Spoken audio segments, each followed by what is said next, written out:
OK. Pourquoi il fait ça? Voilà, ça y est, il enregistre. OK. Et là maintenant, j'aimerais bien revenir sur le partage. Qu'est-ce qu'il me fait? Qu'est-ce que j'ai fait comme sottise, comme bêtise? Ça, c'est moi, ça. Et hop.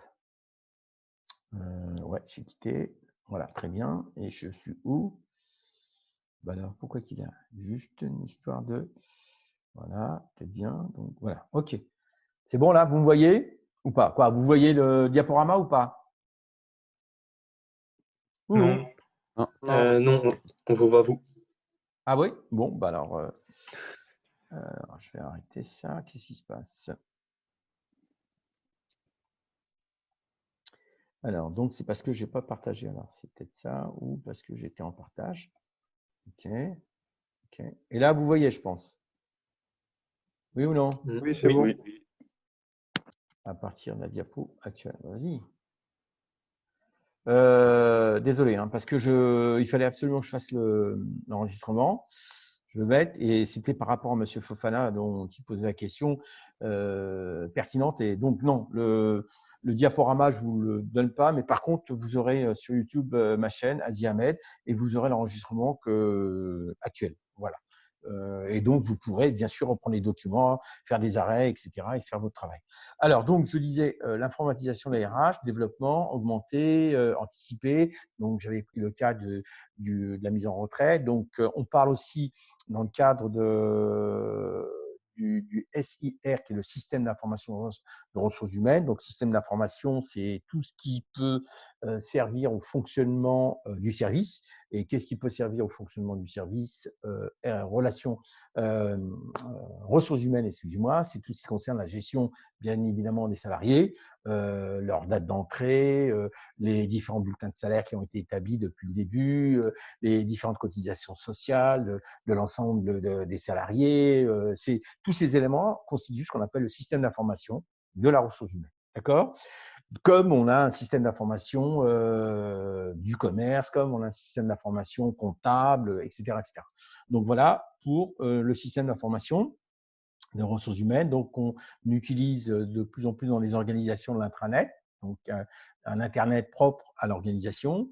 On utilise aussi des progiciels. Donc, des progiciels, ce sont on va dire, des programmes qui vont être avec une base de données et avec différents modules, module paye par exemple, un module comptable, un module commercial, un module suivi clientèle, etc. Et tout ça va être dans un logiciel et c'est ce qu'on utilise de plus en plus dans les entreprises. Donc, ce type d'outil, c'est plus le logiciel, c'est plus un programme séparé, mais c'est plutôt un programme qui va être lié à une base de données avec d'autres programmes qui peuvent être la connaissance au niveau service financier, la connaissance au niveau service comptable et pouvoir communiquer les mêmes informations, puisque c'est très souvent les mêmes informations, et au lieu de les répéter, etc., on a une base de données et ensuite ça part sur différents modules ou spécialités. Donc là, ça sera un logiciel de gestion de paye ou de personnel et on a ce qu'on appelle les systèmes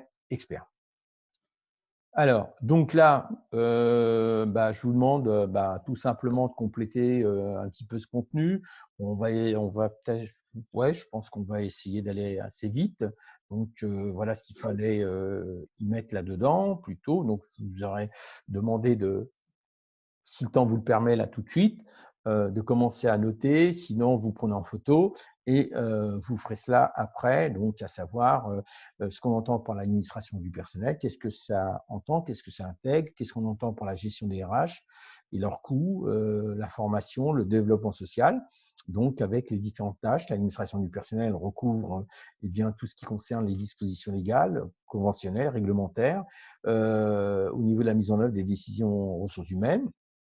L'administration courante, l'enregistrement, le suivi des données individuelles des salariés, la tenue des documents imposés par la réglementation.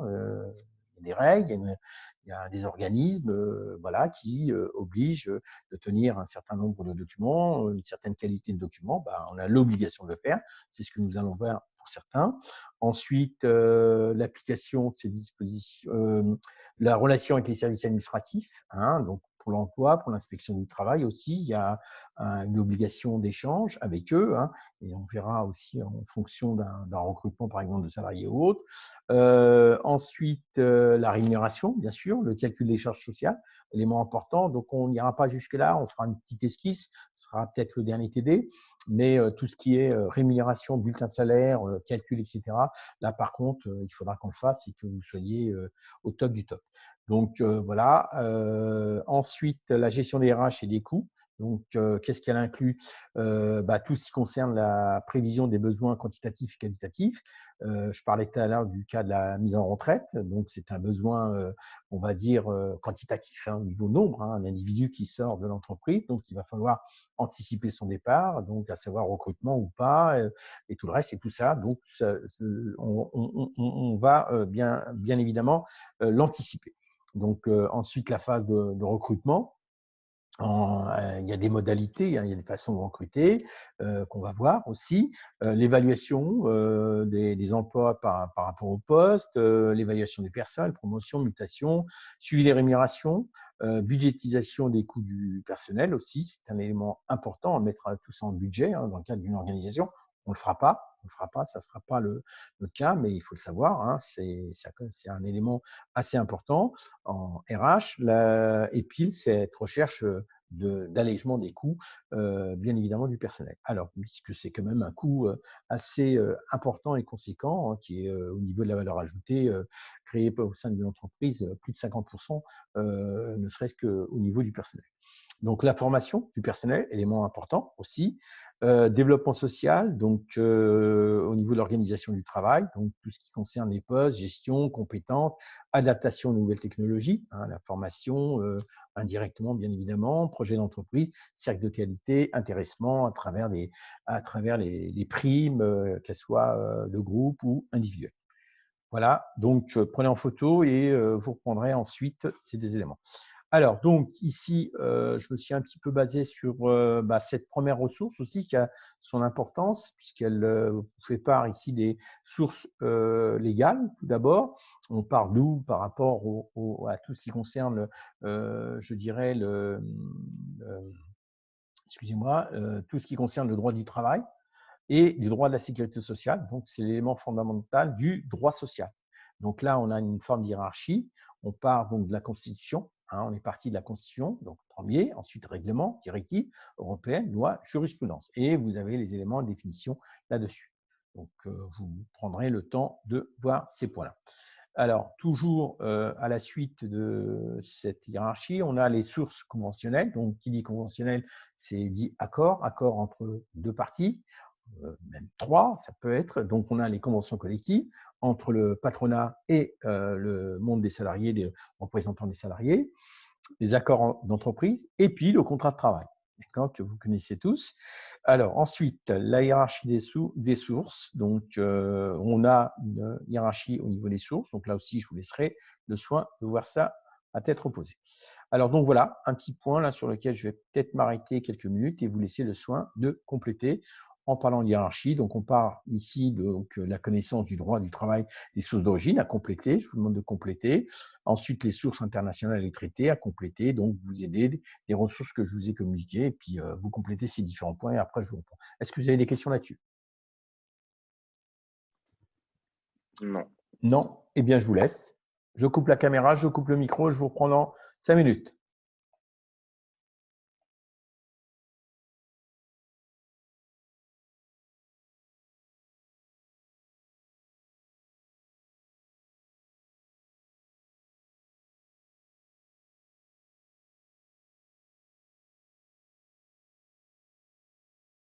Wesh.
ça. يا حمار faut compléter wesh.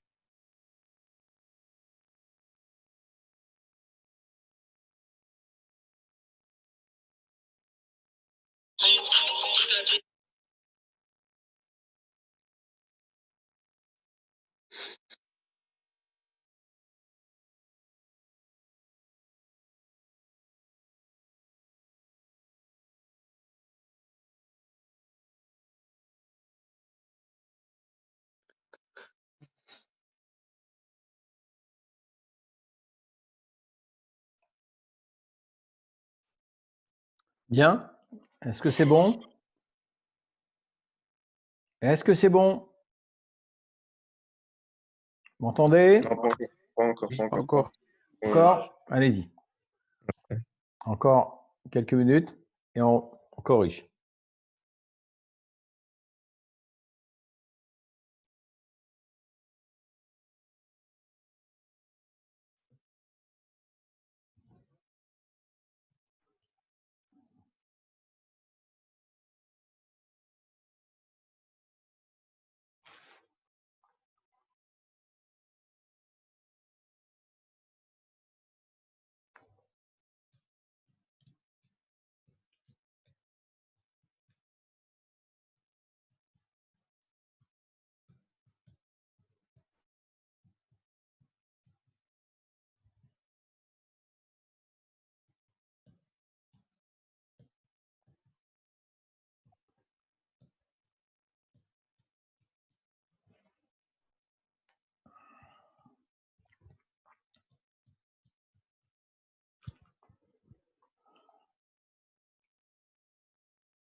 Monsieur, vous étiez à Utrio Oui? avant?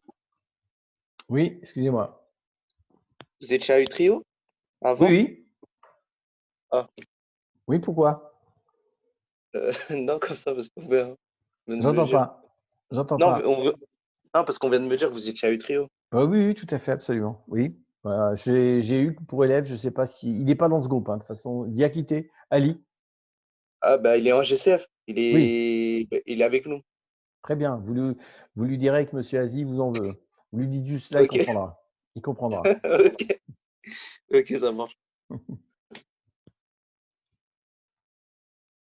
Est-ce que c'est bon? Est-ce qu'on peut corriger?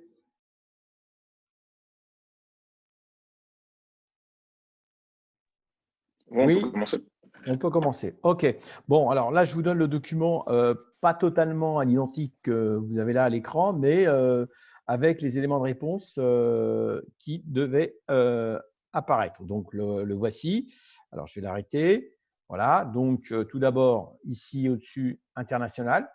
Le droit du travail a des sources d'origine internationale, mais la plupart sont d'origine nationale. Qu'est-ce qu'on a? On a la loi, la jurisprudence, la négociation collective. Voilà. Ensuite, les sources internationales, traités bilatéraux et conventions internationales. Alors, on a l'OIT qui veut dire Organisation internationale du travail.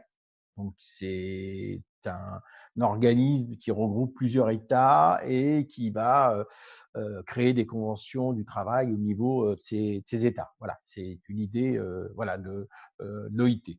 OK. Ensuite, la législation communautaire, donc au niveau de la Communauté économique européenne à sa création en 57, donc le traité de Rome. Ensuite, il y a eu le traité de Maastricht en 93 et le traité d'Amsterdam en 97. Donc tout cela pour arriver à l'Union européenne.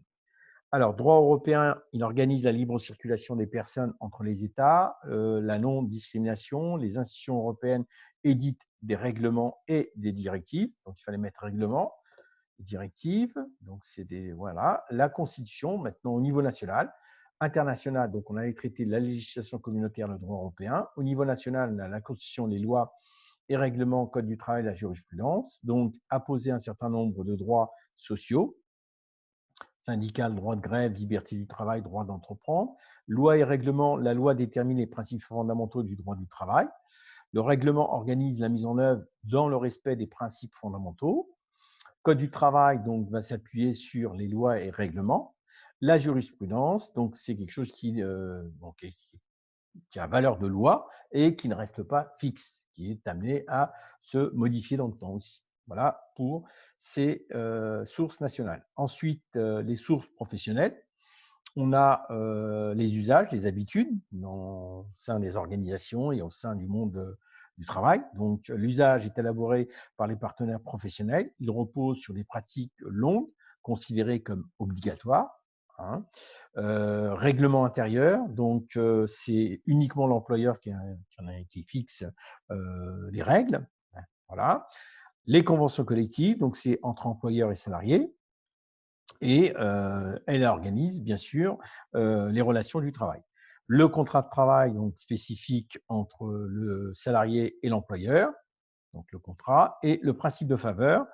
Le principe de faveur à retenir, élément sur lequel vous allez travailler après incessamment sur un cas, c'est la règle la plus favorable. S'il y a une différence entre le contrat, par exemple, la convention collective, elle accorde mieux que le contrat de travail, ben, on tiendra compte de la convention collective. Voilà, c'est là où ça peut être à l'avantage du salarié.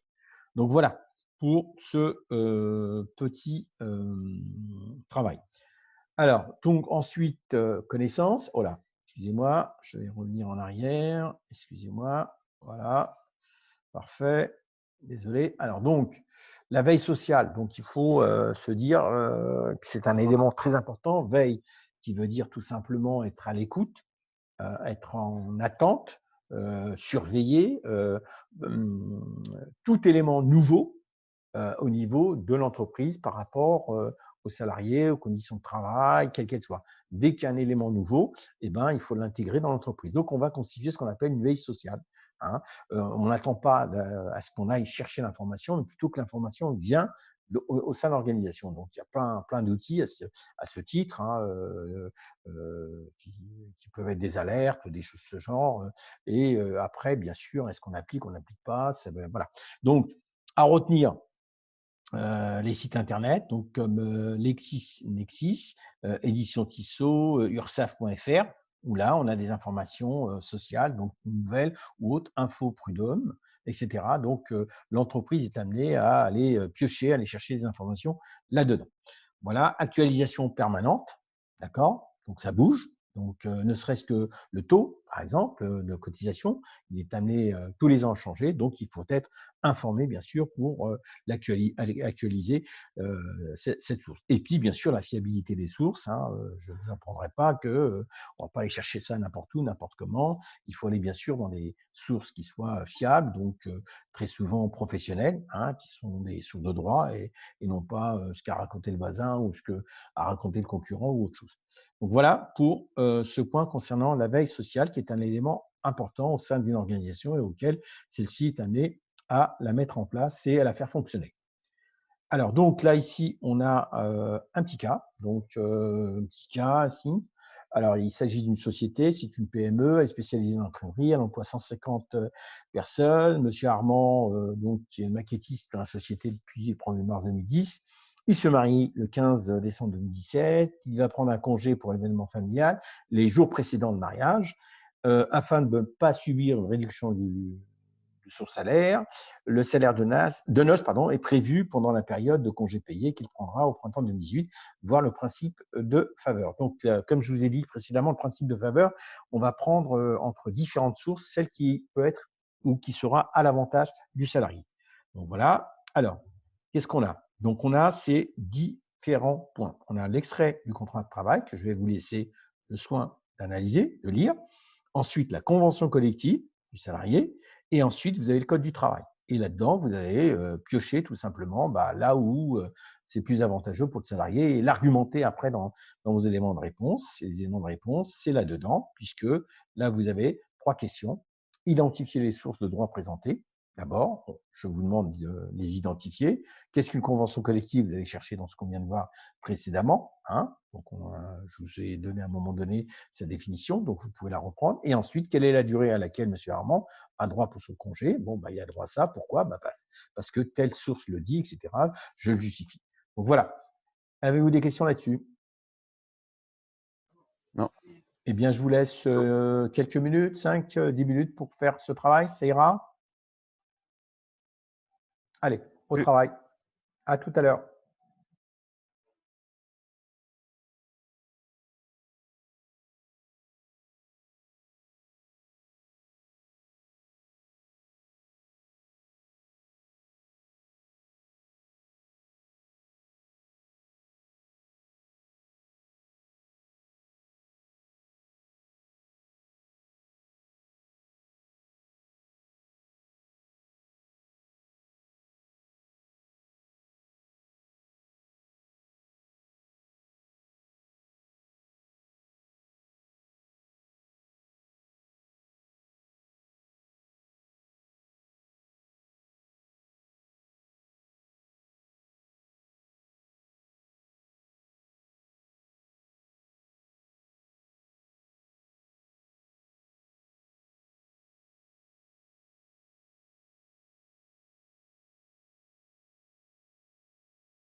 Bien.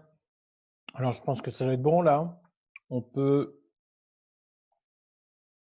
Oui, vous m'entendez? Vous êtes tous partis là? On vous entend, monsieur. Non, on est là. Merci, vous me rassurez. Donc voilà. Alors, identifier les sources de droit présentées en annexe. Donc, il fallait mettre contrat de travail, code du travail. Monsieur, Oui, juste oui, avant, en fait, je voulais vous demander, est-ce que vous pourriez aller plus lentement? Parce que nous, en fait, on comprend. Enfin, de base, on n'a pas les bases en RH, et du coup, ça veut ouais, dire qu'il y a des trucs qu'on ne comprend pas forcément. Du coup, ouais. est-ce que vous pourriez ralentir un tout petit peu? Oui, si vous voulez, il n'y a pas de souci. Je vais Merci beaucoup. ralentir ou alors vous m'arrêtez, vous me dites voilà, monsieur, vous pouvez revenir sur tel point, il n'y a pas de souci, hein. Donc moi, je Ok, vais assez ok. vite, si vous voulez, parce que là, effectivement, il y a beaucoup d'informations. Vous en donne beaucoup, mais en relisant chez vous tout seul, il y a pas matière à complication, quoi. C'est pas quelque chose de compliqué. C'est voilà, c'est pour ça que je vais un peu dans la vitesse, quoi, si je puis dire. Mais rien ne m'empêche à ce que vous me dites à un moment donné, monsieur, est-ce qu'on peut s'arrêter là-dessus ou revenir là-dessus. Donc voilà. Ok. Donc, pour les sources de droit, donc il fallait mettre contrat de travail, code du travail, donc contrat, code du travail et convention collective, à partir de ces trois sources.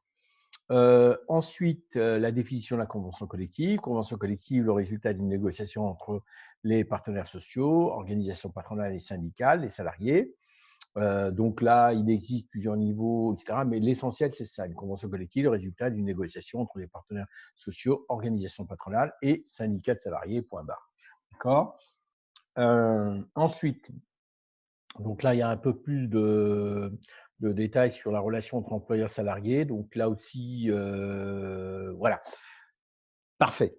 Donc, on s'appuie sur le fait, pour la réponse, hein, je l'ai en deux fois, la convention collective peut comporter des dispositions plus favorables aux salariés que celles des règlements ou moins favorables, comme c'est le cas ici. Donc là, ici, c'est la convention collective qui est moins favorable. Lorsqu'un employeur est lié par les clauses d'une convention collective, ces clauses s'appliquent aux dispositions les plus favorables. Donc ici, monsieur Armand aura droit à une durée de 4 jours pour son mariage, d'après l'article, etc., Code du travail, selon le principe de la disposition la plus favorable, ce que je vous disais tout à l'heure en introduction. Donc, ce que vous aviez dans les annexes, c'est vous aviez les conventions collectives voilà, donc on partait sur les conventions collectives, donc qui en général. Ici, c'était 3 jours, le code du travail, 4 jours. Donc, il fallait prendre le code du travail. Est-ce que c'est bon? Oui. Parfait.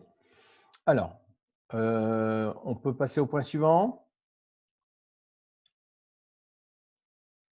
Oui. Parfait. Oui. Alors, donc là, c'est un point qui concerne les notions, connaissances. Donc, donc il s'agit, je vais enlever le haut là, parce que j'ai du mal. Les restrictions à la liberté d'embauche, donc pour l'embauche, donc l'employeur est libre, mais il y a quand même des restrictions, il y a certaines restrictions, certaines limites, donc l'âge.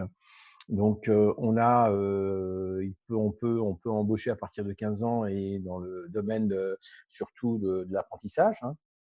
Donc, quelque chose que vous vivez peut-être à partir du supérieur, mais il faut savoir qu'aussi à partir du secondaire et du collège, on peut aussi être en apprentissage. Donc voilà. 15 ans, donc ça peut être aussi dans le cadre du collège, la découverte du monde de l'entreprise, le fameux stage d'une semaine, donc 10 jours. Donc il y aura un contrat bien spécifique, donc c'est l'âge est de 15 ans. Voilà. Euh, Évidemment, il y a certaines restrictions par rapport au travail de nuit aux jeunes de moins de 18 ans, donc ils n'ont pas le droit. Aussi par rapport aux mineurs pendant les vacances scolaires, et donc sauf s'il y a une autorisation d'inspection du travail. Donc voilà, ces conditions. Alors ensuite, interdiction d'embauche. Alors si une entreprise est amenée à licencier, bien suite au licenciement et qu'elle fonctionne bien évidemment avec l'effectif, elle n'a pas droit sur une période de 6 mois de recruter qui que ce soit, puisque elle vient d'effectuer un licenciement. Donc voilà, une interdiction. La priorité de réintégration, ce qui est tout à fait logique, congé de maternité, quand une dame est amenée à prendre son congé de maternité, eh bien, elle a évidemment le droit de réemploi. à l'issue de ce congé. Temps partiel, priorité pour passer d'un travail de jour à un travail de nuit. Donc, il y a quelques petites conditions aussi. Temps partiel aussi. Là, vous pourrez regarder ça de plus près. Priorité de réembauchage. Alors, quelle est cette priorité de réembauchage? Donc, certaines que tout salarié licencié pour motif économique ou ayant adhéré à une convention de conversion bénéficie d'une priorité de réembauchage durant un délai d'1 an à compter de la date de rupture de son contrat. Cette priorité doit être mentionné dans l'aide de licenciement, c'est-à-dire que si donc l'entreprise effectué un licenciement sur une date, sur un temps, et bien sur l'année, si elle doit recruter au bout de ces 6 mois, après ces 6 mois, elle aura évidemment l'obligation de faire appel en priorité à ceux qui ont été licenciés, ce qui est aussi dans la démarche logique. Donc on parle ici de priorité de réembauchage. Alors, obligation d'emploi aussi. Toute entreprise qui a 20 salariés ou plus a l'obligation d'embaucher une personne qui a un handicap et le pourcentage doit être à 6% d'effectifs salariés. Excusez-moi. Voilà. Donc, pour l'obligation d'emploi. Ensuite, on a l'embauche d'un étranger. Donc là, obligation carte de séjour, à jour, etc. Et on ne peut pas recruter sans que le titre ne soit à jour. Limite au recrutement CDD ou en intérim. Donc, interdiction, un ou plusieurs personnels grévistes de les remplacer par des CDD ou des intérimaires, strictement interdit par la loi. Cumul d'emploi. On travaille 35 heures, on ne travaille pas 70. Donc, on a l'obligation d'être au sein d'une même organisation et ne pas travailler ailleurs. Alors que dans la réalité, dans la pratique, on en trouve pas mal de gens qui sont amenés à travailler à l'américaine, si je puis dire, et qui cumulent les emplois comme ça et qui sont à 70 heures. Hein, ça, c'est... Voilà. Donc, c'est interdit par la loi. D'accord? Question par rapport à cela? Non. Parfait. Vous reviendrez sur cette ressource par la suite, hein, lors de justement cette préparation pour les Valbox, pour le test. Alors, excusez-moi. Alors, donc ensuite, qu'est-ce qu'on entend par placement? Donc, le placement, c'est tout simplement l'organisme Pôle emploi qui est à la base. Mais bon, on n'attend pas qu'après Pôle emploi pour mettre en équation, si je puis dire, l'offre et la demande d'emploi au niveau du marché du travail. Mais c'est à la base cet organisme qui est amené à s'occuper du placement des salariés. C'est la raison pour laquelle on passe en premier à Pôle emploi pour voir s'il y a du travail ou pas. C'est la raison pour laquelle on est suivi par un conseiller de Pôle emploi, etc., qui vous accompagne, qui voit si vous faites la démarche ou pas, si vous bougez ou pas, ou plein de choses. Mais c'est ce qu'on appelle les organismes de placement. Sinon, on peut passer par la presse, hein, des annonces, faire passer une annonce d'offre d'emploi, hein, en plus du Pôle emploi. On peut passer même par des cabinets aussi spécialisés, aussi pour le recrutement et qui vont s'occuper même de toute la démarche, réception CV, entretien, et c'est quelque chose d'extrêmement fastidieux, hein, d'énorme et aussi de risqué aussi par rapport à certaines organisations. Il n'est pas dit qu'on tombe sur le bon ou la bonne personne, et c'est du temps, et c'est de la compétence, et donc on est amené quelquefois à faire appel à des cabinets spécialisés pour le recrutement. Alors, mode de recrutement, donc procédure de recrutement, voilà ce que je disais à l'instant, autre voie de recrutement. Donc la discrimination, c'est un élément interdit par la loi, hein, on verra la suite tout à l'heure. La rédaction de l'offre d'emploi, hein, qu'est-ce qu'on doit y mettre dedans, qu'est-ce qu'on a le droit d'y mettre, qu'est-ce qu'on n'a pas le droit d'y mettre, etc. Donc, ne serait-ce que par rapport au sexe, hein, certains métiers, bah, c'est acceptable, certains autres métiers, c'est pas acceptable, c'est de la discrimination. Donc voilà, hein, c'est toute une question de positionnement et de profil de poste. Diffusion, donc site, entreprise, support libre, presse, Pôle emploi, l'APEC, c'est l'organisme pour les cadres, Internet, etc. Alors ensuite, pour justement la protection des salariés, à savoir par rapport au type de questions qui peut être posées lors d'un recrutement. Est-ce qu'il a le droit ou pas de vous poser la question? Est-ce que vous envisagez d'avoir un enfant? Est-ce que, etc. Des choses extrêmement personnelles qui, justement, peuvent amener l'employeur ensuite à ne pas vous prendre. Donc, des questions pièges ou des choses de ce genre. Donc, il y a des règles et donc il y a des choses à savoir qui ne doivent pas être posées dans le cadre d'un recrutement. Alors, le candidat doit être informé des méthodes, des techniques utilisées, voilà, les tests, les logiciels. Ces méthodes doivent se limiter à l'évaluation des aptitudes, compétences professionnelles, et non pas sur la personne. Toute question discriminatoire est interdite, éventuelle, ce que je disais à l'instant, état de grossesse, questions sur la vie privée et autres. Voilà, donc sur les modalités contenues. Questions là-dessus? Non. Parfait. Non. Parfait. Donc, je passe à la suite. Alors, voilà. Donc là, on va approfondir un petit peu le point sur ce point concernant, qui est assez intéressant, qui concerne la discrimination. Qu'est-ce qu'on entend par discrimination? Qu'est-ce que dit la loi, L 122-45 du Code du travail, donc, qui dit les choses suivantes. On a interdiction voilà, de mettre en avant et de discriminer par rapport à l'âge, être trop vieux, trop jeune, trop. Voilà, l'origine, il vient de tel endroit, ça ne m'intéresse pas, je ne le prends pas. Son sexe, c'est une femme, non, je ne la prends pas. Ou c'est un homme, je ne le prends pas, ou j'en sais rien, ou ce genre, c'est mœurs, bah tiens, ces gens-là, cette communauté, non, je ne prends pas. Ah bah tiens, il n'est pas marié, ou il est marié. Si, il est marié, ça donne une certaine sécurité. Il n'est pas marié, c'est quelqu'un qui va bouger, c'est quelqu'un qui risque des choses de ce genre, donc pas le droit. Appartenance à une ethnie, nation, une race, ses opinions politiques, c'est un libéral, c'est un marxiste, c'est un nationaliste, c'est un ceci, cela, on n'a pas le droit. Activité syndicale, il est au syndicat, il est à la CGT, non, il est à la FO, non, il est au MEDEF, non, il est à tel endroit, donc là, on n'a pas le droit. Conditions religieuses, c'est un musulman, non, c'est un chrétien, non, on n'a pas le droit non plus. C'est un athée, on ne prend pas, etc. Apparence physique, il est gros, il est grand, il est petit, il est, etc. On n'a pas le droit. Son nom de famille, c'est tel nom de famille, c'est telle origine, etc. On n'a pas le droit. Il est du 9-3, non, on n'a pas le droit, normalement. Vous voyez, plein de choses comme ça, où il y a une loi. Mais rien n'empêche dans la pratique, dans le monde réel, que ce type de choses, malheureusement, existe. Voilà.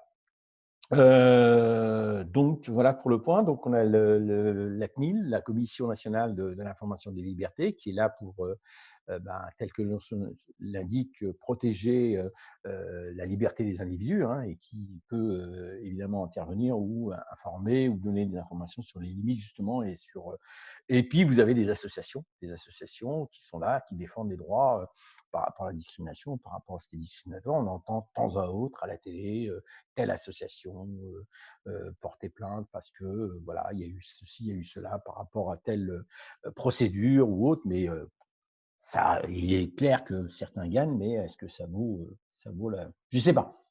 C'est matière à débat, mais voilà, c'est un monde où on sent de plus en plus que c'est difficile à ce que la non-discrimination ne soit pas là, quoi. C'est difficile. Voilà. Donc, le CV anonyme, c'était un petit peu la réponse à cette problématique, qu'on ne voit pas la personne, qu'on ne voit pas sa tête, mais bon, ça existe. Ça se fait, mais est-ce que c'est efficace? C'est pas dit. C'est pas parce qu'on voit pas ma tête, mais on voit mon nom. On voit quel endroit je suis. Je vais pas mettre l'adresse du 16e ou autre. Voilà, quoi. Je vais mettre l'adresse j'habite à telle adresse. Je vais pas mentir, c'est là que je vais recevoir mon courrier, à moins que je sois assez futé pour avoir une adresse dans le 16e et puis de recevoir mon courrier là-bas dans le 16e. Je sais pas. C'est pour vous dire. Voilà. Il y a plein d'autres critères sur lesquels l'employeur il va pouvoir piocher, trouver. Voilà. Donc, sur ces points, et on aura justement, dans un cas à faire, justement, par rapport à une offre d'emploi, et voir qu'est-ce qui est discriminatoire, qu'est-ce qui ne l'est pas dans cette offre d'emploi. Je crois que ça va être tout de suite après. Alors, des questions? Questions là-dessus? Non. Parfait. Non. Très bien. Alors, qu'est-ce qu'on a ici? Ici, donc, une reprise de Pôle emploi. Donc, il faut savoir que Pôle emploi, c'est la fusion de la NPE, la CEDIC. ANPE, Agence nationale pour l'emploi, ça ne vous dit peut-être pas grand-chose, mais ça existait. Et donc, c'est devenu Pôle emploi maintenant. La CEDIC, c'est assurance, chômage, emploi, je me souviens plus exactement, mais bon, bref, c'était 2 organisations différentes.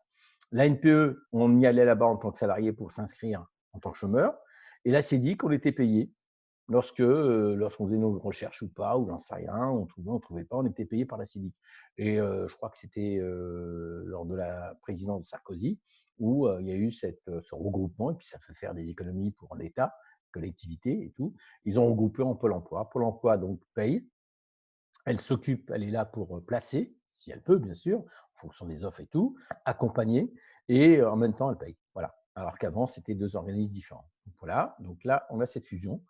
Euh, L'obligation de notifier toute place vacante a été supprimée. Le Pôle emploi a toujours vocation à recueillir les offres d'emploi, ce que je vous disais tout à l'heure, de la part des entreprises, déposées par les employeurs, faisant appel à ces services. Voilà. L'URSSAF, c'est le grand organisme de charge sociale. C'est lui qui est là pour collecter tout ce qui concerne la sécurité sociale, par exemple, la prise en charge d'un salarié qui tombe malade, ou qu'il y a un accident de travail ou autre, c'est l'organisme collecteur, c'est le financier, c'est lui qui va drainer tout cet argent des entreprises. Et donc, les entreprises ont cette obligation, bien sûr, de déclarer, de payer chaque période. Ça peut être le mois, ça peut être le trimestre, en fonction, bien sûr, de l'effectif, va être amené à payer l'URSSAF par rapport aux prélèvements qu'ils ont effectués sur les salaires, salaires par salarial, et c'est ce qu'on verra au prochain TD, et par employeur, qui est aussi conséquente et important. Donc, l'URSSAF à retenir, qui veut dire tout simplement Union de recouvrement des cotisations de sécurité sociale et d'allocation familiale. Voilà. Mutualité sociale agricole, mais bon, MSA, c'est une mutualité, mais il y en a d'autres. Il y en a d'autres. Voilà, donc URSSAF, essentiellement, retenir ici. Alors, la déclaration préalable à l'embauche, ce qu'on appelle la DPAE, très simplement, c'est un document unique. Avant, eh bien, l'employeur devait déclarer l'immatriculation à la sécurité sociale. Il a envoyé un imprimé à la sécurité sociale. Il a envoyé un imprimé ensuite à la mutuelle. Il a envoyé ensuite un imprimé à l'assurance chômage. Il a envoyé un imprimé ensuite au service médical. Il a envoyé un imprimé ensuite pour la visite médicale. Il a envoyé un imprimé ensuite aux institutions privées, etc. Et maintenant, tout est fait en un seul organisme, en un seul document. Voilà. Là aussi, on regroupe, on fusionne, on économise, ne serait-ce que le temps pour l'employeur. Un seul document pour ces différents organismes, alors qu'à la base, il fallait envoyer, comme je vous l'ai dit, à chaque organisme. Donc voilà, la DPAE, on aura ça aussi dans un cas, on verra un petit peu un document à remplir, très facile, il n'y a rien de compliqué. Alors, les mentions, donc qu'est-ce qu'il y a dans la DPAE? Alors, la dénomination sociale, le nom de l'entreprise, nom, prénom de l'employeur, d'accord, avec la dénomination sociale, le numéro de tiré, son numéro d'immatriculation, comme un véhicule, par exemple, etc. Le code APE, activité principale d'exercice, hein, qu'est-ce qu'elle fait principalement, commerce, fabrication, etc. Ce qu'on appelle un code APE de l'INSEE, et pouvoir ensuite classer, regrouper ces entreprises en fonction du code APE. L'adresse de l'employeur, le numéro de sirène, c'est un autre numéro aussi au niveau de l'INSEE, hein, sirène, bon, voilà. Service de santé au travail dont l'employeur dépend, s'il relève, etc. Le service santé, c'est-à-dire ça va être pour la visite médicale et par le suivi médical au niveau du travail, hein, pas médical bien sûr, familial. Nom, prénom, adresse, lieu, date de naissance du salarié, date et heure d'embauche, élément très important. Nature, la durée du contrat aussi. Nature, quel type de contrat c'est, si c'est un CDD, un CDI, etc. Durée du contrat et de la période d'essai aussi, point important. Voilà, voilà. Donc, les mentions de la DPAE. Alors, on verra, on va mettre en pratique tout ça tout de suite après. Ensuite, modalité pour les employeurs, etc. Ayant accompli ces camps de déclaration, bon, là, vous lirez, hein, c'est pas une complication, j'ai pas trop envie de m'arrêter là-dessus. Non, bon, il y a ah oui, juste une chose, doit être adressé au plus tôt 8 jours avant l'embauche. Ça, c'est un élément important. La DPAE la déclaration préalable à l'embauche doit être envoyée les 8 jours avant l'embauche. Ce n'est pas la veille, on l'envoie. Ce n'est pas 2 jours avant, on l'envoie. C'est 8 jours avant. Élément très important et qu'il faut absolument appliquer. Sinon, c'est des sanctions. Voilà. D'accord? Donc voilà, ce point. Des questions? On peut avancer? Oui? Non? Ça dort? Ça fait dodo? Oui. Oui. Alors, j'avance au suivant. Excusez-moi, là, je suis en laser en même temps. Voilà. Alors, qu'est-ce qu'il nous reste ici comme point sur lequel je pourrais m'attarder? Alors, le DUER, document unique, évaluation des risques. Donc, ça concerne le CHSCT,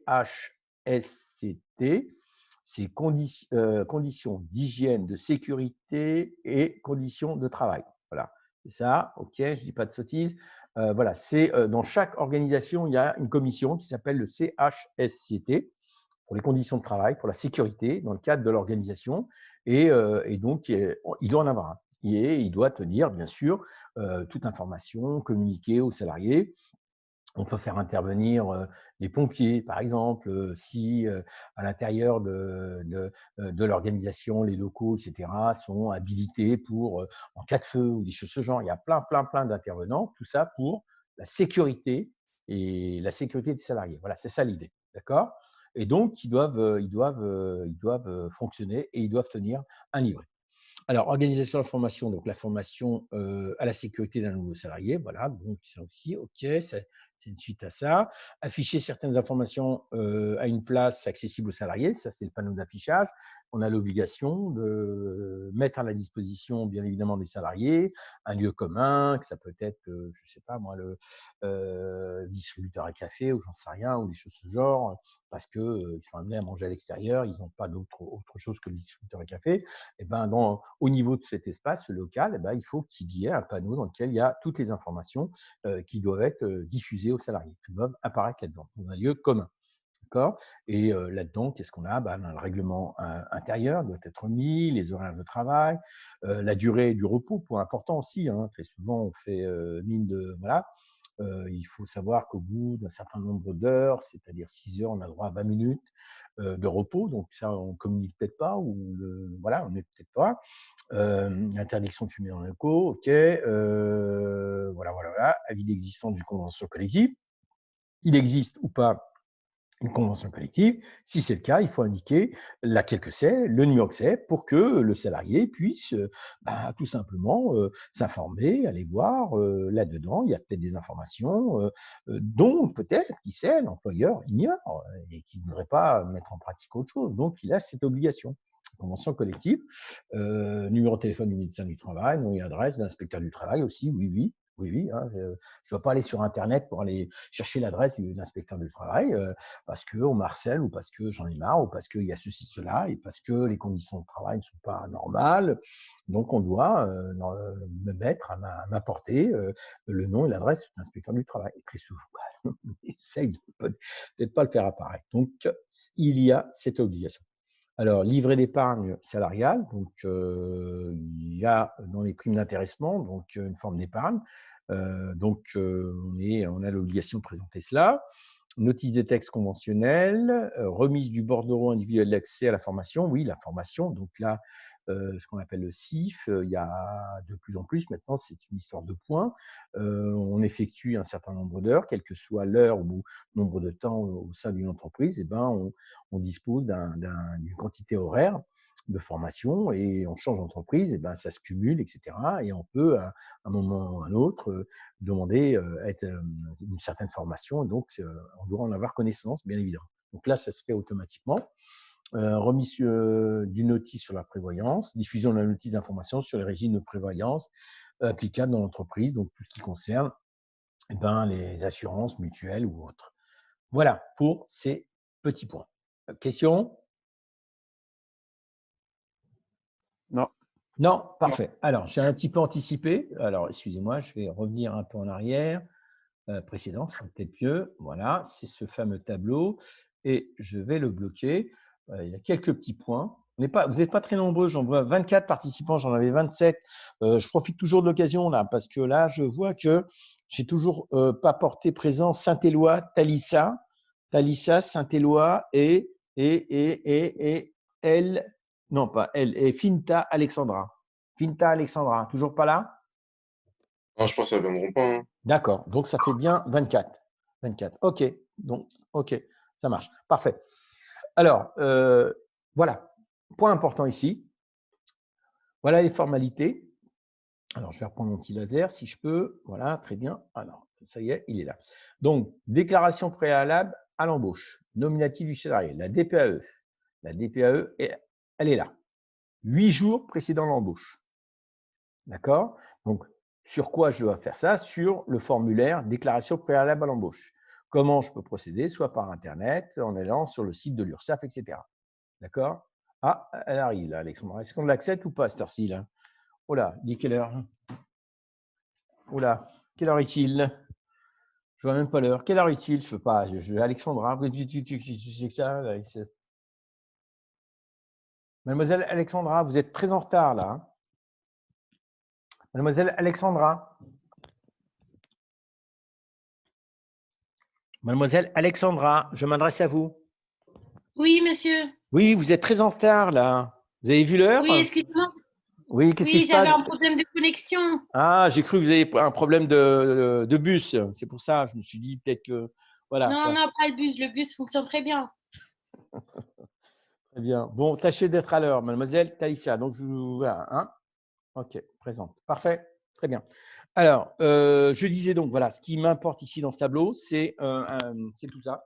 Hein, c'est la date, le délai, à quel moment, et le document que je dois utiliser. Donc là, vous avez la déclaration préalable à l'embauche, la déclaration de première embauche dans un établissement, si c'est voilà, le premier à être embauché, la demande d'immatriculation du salarié au régime général de la sécurité sociale, si c'est un salarié qui n'a jamais été immatriculé, la demande d'affiliation au régime d'assurance chômage, donc aussi là, c'est pour le chômage, d'accord, par rapport au salarié, toujours on est dans les 8 jours, la demande d'adhésion à un service de médecine du travail, là aussi pareil, dans les 8 jours. D'accord? Donc, tout ça se fait sur formulaire au niveau de la DPAE, d'accord? Et le moyen utilisé, l'enregistrement des contrats d'apprentissage. Donc, voilà, bon, ça existe donc pour les contrats d'apprentissage. Voici la procédure. Pour l'inspection du travail, donc, voilà comment aussi se déclarer, se manifester. Donc, lettre recommandée avec accusé réception à l'inspection du travail dont dépend l'établissement. Et voilà, vous avez certains cas ici. Ensuite, inscription sur le registre unique du personnel à chaque embauche. D'accord? C'est un tableau, il n'y a pas de formulaire type ou autre chose, c'est un tableau même sous Excel. On peut le faire, ce qui va être le cas ici dans l'application que je vais vous donner après. Affiliation auprès d'une caisse de retraite complémentaire, donc voilà, les 3 mois suivant la création de l'entreprise, formulaire selon la caisse, donc formulaire n'est pas général, il est en fonction de l'organisme, et information écrite du salarié des éléments essentiels de son contrat de travail dès l'embauche. Alors, excusez-moi, je vais monter, voilà, dès l'embauche, information écrite du salarié dans les éléments essentiels de son contrat de travail dès l'embauche, soit dans le contrat de travail, c'est obligatoire, ou par le bulletin de paie, et copie de la déclaration préalable à l'embauche. Donc ça, c'est pour le type de document. Et donc, voilà, pour les informations écrites du salarié des éléments essentiels de son contrat de travail. Bordereau individuel d'accès à la formation professionnelle dès la conclusion du contrat à durée déterminée. Il s'agit d'un bordereau, de la déclaration mensuelle des mouvements de main-d'œuvre dans les établissements. Après, vous n'allez pas retenir tout ça. Hein. Nous, on s'arrête à la DPAE, la déclaration à l'inspection du travail, l'inscription sur le registre unique du personnel. On s'arrêterait juste là, à peu près, à ces niveaux-là. Hein. Il n'y a pas besoin de s'étaler pour le reste parce que ça dépend de l'effectif de l'entreprise. Donc voilà, question par rapport à cette ressource? On peut avancer? Oui. Très bien. Alors, point suivant. Alors, voilà, point suivant. Donc là, vous allez vous mettre en application. Il s'agit du cas 2, SARL Bonzano. C'est qui? C'est Abdoulaye. Alors, vous êtes donc, il s'agit d'une entreprise qui fait de la chaudronnerie. Elle emploie actuellement 7 salariés en CDI. Monsieur Arlan, gérant, souhaite s'embaucher une attachée administrative en CDI et compte, qu'est-ce qu'il compte? Voilà. Alors, il compte à compter pardon, du 1er septembre 2020 ainsi qu'à Chaudronnier. Analyser l'offre d'emploi passée par Monsieur Arland dans la presse locale est-elle conforme aux règles du droit? Donc là, vous avez une offre d'emploi et c'est là où vous allez chercher, vous allez voir si vous retrouvez là-dedans eh bien, des mentions dites discriminatoires. D'accord là-dessus ou pas? Là, on met en pratique les ressources. Oh, oh, Oui. j'ai plus personne. Oui. On est d'accord. OK, parfait. Alors, juste peut-être voir le document suivant. Qu'est-ce qui est mis? Excusez-moi. Voilà. Alors, vous avez ces petites annexes. Et là, vous avez les différentes questions. Première question, donc, vous faites l'analyse. Donc, la première question, c'est l'analyse de l'offre d'emploi, voir les discriminations. La question 2, elle est là. La question 3, donc 2, annexe 2, 3, 4, elles sont là. Vous les avez là. L'annexe 2 est là. La 3 est là. D'accord? La 4e est là. Procéder aux différentes formalités d'embauche, proposer à Monsieur Arland un document synthétique. Donc là, il faudra reprendre le tableau avec le formulaire à utiliser, à quelle date utiliser, etc. D'accord? Par rapport à cette embauche. Hein.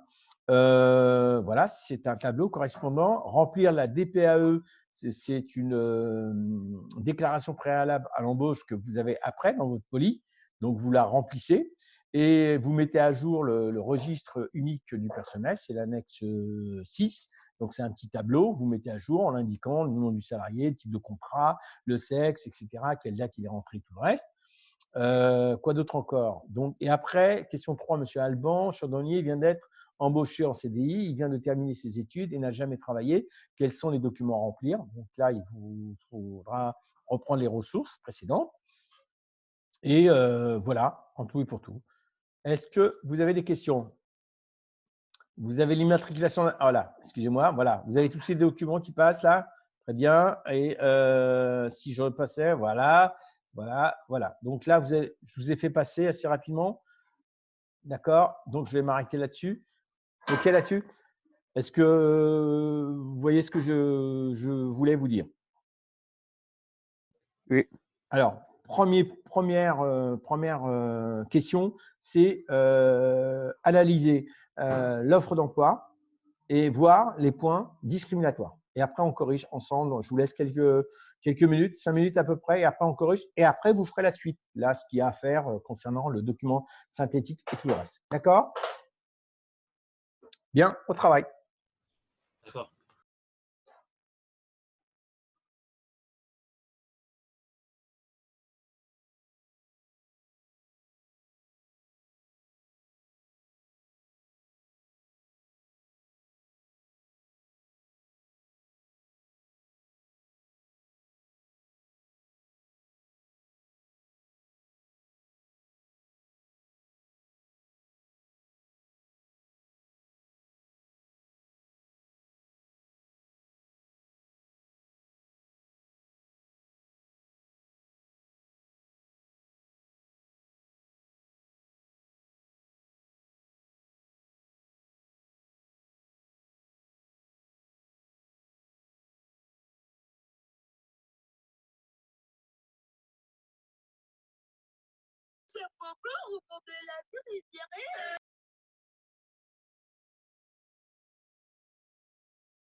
Alors, est-ce que c'est bon là pour cette première question?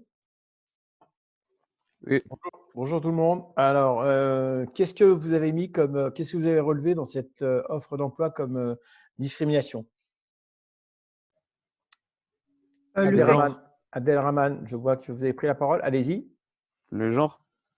Bonjour. Oui, pardon. Le genre, j'ai dit. Oui, alors c'est quoi là pour toi le genre? Ils ont dit c'est ils recherchent une jeune femme. Voilà. Et donc c'est le sexe, hein. On est d'accord. Mm. Jeune femme, dans le sens où c'est du féminin. OK? Donc là, effectivement, quoi d'autre? La santé? Oui, en bonne condition physique apparemment, c'est ça qui est mis Oui. dans l'offre. Donc c'est discriminatoire, donc c'est interdit. Autre chose, Abderrahman? L'origine aussi? L'origine, c'est quoi l'origine pour vous ici? Il y a écrit langue maternelle allemande. Voilà, alors c'est pas l'origine si tu veux, mais c'est un atout apparemment. C'est un atout pour eux, mais ça discrimine par rapport aux autres qui n'ont pas cette langue maternelle qui est l'allemand. D'accord? Donc c'est discriminatoire, effectivement. Hein, le fait d'avoir ce plus au niveau de la langue. Ça, c'est le troisième point. Ensuite, Et à lieu de résidence. oui, c'est-à-dire, Ils recherchent un habitant de Troyes. voilà, exactement. Ça veut dire tous ceux qui sont autour de 3, bah, ils n'ont pas le droit. C'est aussi discriminatoire. D'accord?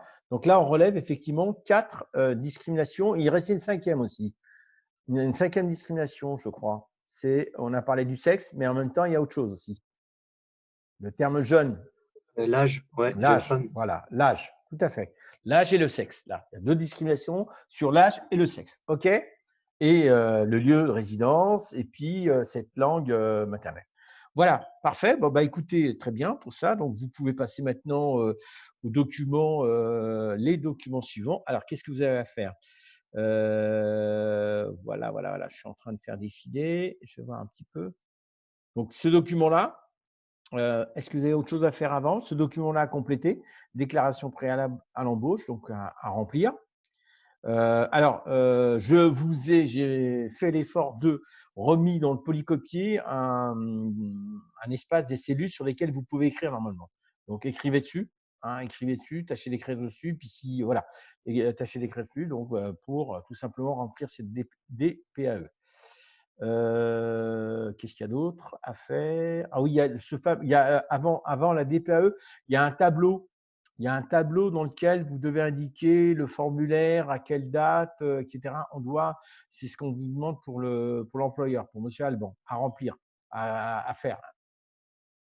Oui, non, vous l'avez fait ou pas? Non. Alors, je vous laisse un peu de temps pour tous ces documents. Allez, au travail. Pas de questions? Est-ce qu'il y a des questions? Non, Parfait. non, pas de question. Parfait. Alors, je vous laisse un petit quart d'heure et je reviens vers vous après.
On va peut-être m'entendre.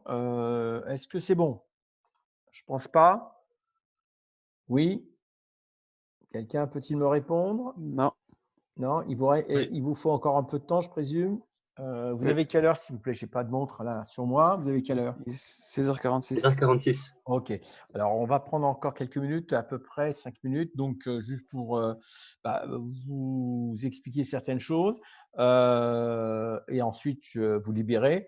Alors, ce que je peux vous conseiller maintenant, ce serait peut-être, de toutes les façons, dans la demi-heure qui suit, je vais mettre sur YouTube sur ma chaîne, donc Asie Ahmed, je vais mettre l'enregistrement et donc vous pourrez reprendre les documents qu'on a exploités, qu'on a vus et reprendre la correction d'une façon, je dirais, à part et posée. Alors, juste, voilà, donc là, on l'a fait la correction. Voilà, c'était ce tableau. Voilà, donc le précédent, c'était sur les discriminations. Là, ce tableau-là, donc, je vous conseille de prendre la correction en photo pour le moment et reprendre le document après. Donc, la procédure et formulaire, comment ou moyen et les dates correspondantes. Donc là, il s'agit d'un cas du 1er septembre. D'accord? Et quelles sont les formalités à utiliser et à quelle date? Donc, voilà. Ensuite, voilà. Donc, ça, c'était pas compliqué. C'était le petit extrait du registre unique du personnel sous Excel que je vous avais fait. Donc, il va. Oui? Excusez-moi, je crois qu'Abdullah, il a été déconnecté. Oui, Il il veut se rentrer. déconnecte et il se promène, Abdoulaye, depuis tout à l'heure avec son iPhone. Là. Il part, il revient, le pauvre. Je pense que là, il a un problème de connexion, mais vous lui dites Ça doit être après, ça. qu'il pourra récupérer la correction sur Non, YouTube. non, vous inquiétez pas, monsieur, c'est Ah bon. bah, Là, il est j'ai là, réglé le truc. Abdoulaye. Bah, vous avez vu, il est là. Alors donc voilà ce petit tableau, extrait du registre unique du personnel. Donc voilà ce qu'il fallait mettre comme données. Alors ensuite, voilà, donc c'est là où la DPAE. Alors, je vais faire avancer ça rapidement. Prenez en photo ou reprenez la correction sur YouTube après. Donc, voilà ce qu'il fallait mettre sur ce document, le numéro tiré, etc. Je vais aller assez vite. La suite concernant ici le salarié, d'accord, avec ces différentes données. Et là, juste m'arrêter sur ce point, le 23.8, c'est, je rappelle, la DPAE, la direction, la déclaration, excusez-moi, personnelle préalable d'unique à l'embauche. Elle doit être envoyée donc à l'organisme 8 jours avant. Donc, 8 jours avant, ça veut dire que nous, sachant que ce salarié va être embauché le 1er septembre, ça va être le 23/8/N. D'accord? C'est ce qui explique cette date. Voilà. OK? Donc, je voulais m'arrêter là-dessus pour que ça soit clair. Et alors ensuite, voilà. Là, c'est l'autre cas. Donc, l'autre cas, alors, excusez-moi, précédent. OK.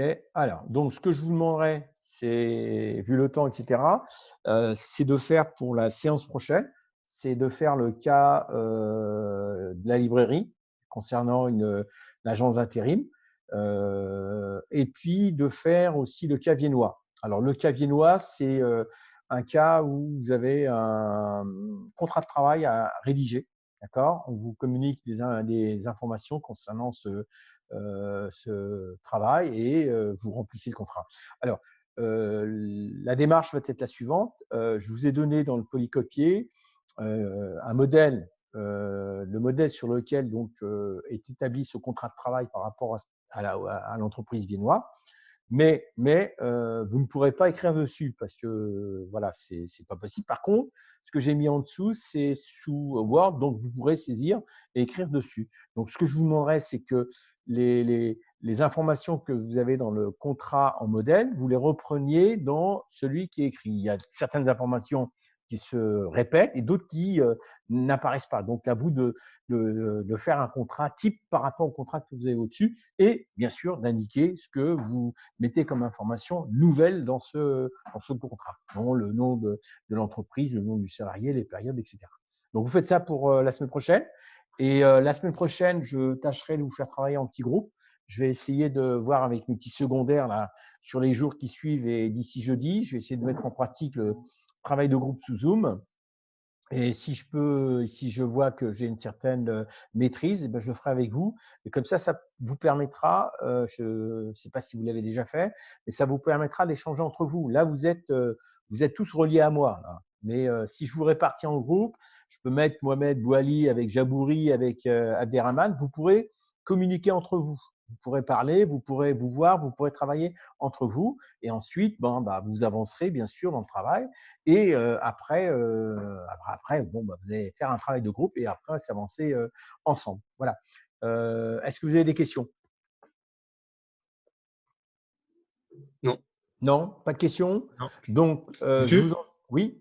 Il faut faire quoi pour la prochaine fois? J'ai pas compris. Alors, vous faites le TD, pardon. Vous finissez TD1, ce TD1, et vous avez 2 cas. Il reste 2 cas. Le cas concernant la librairie, avec une demande au niveau d'une agence d'intérim, la librairie qui va solliciter une agence d'intérim, et vous avez des questions là-dessus. Et puis, vous avez le cas viennois où il s'agit d'un contrat de travail, essentiellement, à rédiger.